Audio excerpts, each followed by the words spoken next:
What would happen if you were browsing through a box with pieces of old manuscripts and you found a piece of paper with these letters written on it? I mean, let's assume this piece of paper is very old, very damaged, and gives you hardly any clue what's actually written on it. Well, we have the word Jew here, which is quite distinctive, and there is the verb to show, but that's not much to go on. Does the other side of the paper offer any assistance? Well, this might be the phrase "purpose I was born." We seem to have here the end of the word world. Could it perhaps be from the New Testament? And indeed, after some searching, comparing and browsing, you come to the Gospel of John and chapter 18, and suddenly all the letters fall into place. You have a perfectly readable text here. And the same is true for the other side of the paper.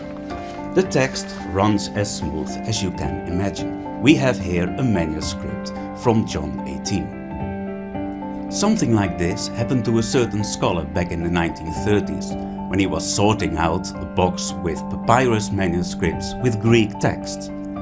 On one of these fragments he found the Greek equivalent to the English letters and words of John 18. On the basis of the handwriting, this fragment was dated to the first half of the 2nd century, and despite the discovery of other old papyrus fragments of the New Testament, this manuscript is still the oldest we know of.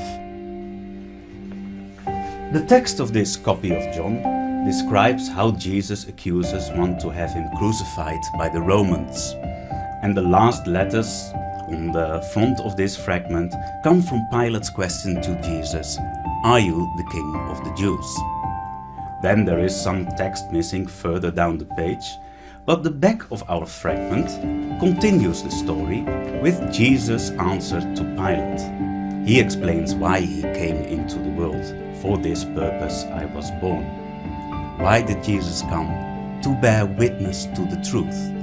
"Everyone who is of the truth listens to my voice." Jesus puts a question to Pilate.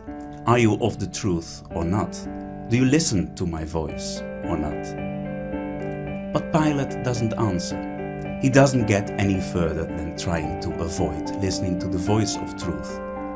All he can say is, "What is truth?" Pilate goes back outside, and the last letters on our little fragment come from the Greek word for no. Pilate finds no guilt in Jesus. Isn't it remarkable how Pilate says a true thing about Jesus? How he finds no guilt in him and still seems unable to listen to Jesus' voice. And here the text of our manuscript breaks off. The story of Jesus continues. In the part that is missing from this manuscript, but present in many others, we read how Jesus was flogged, beaten, nailed on the cross and died, but rose on the 3rd day. And his followers preached the good news, and thousands believed it. And many people copied the Gospels that contained the teaching of Jesus and produced thousands of manuscripts over time. Most of the very early manuscripts have perished over the ages, but some of the very early ones survived, and this fragment is the oldest one known so far.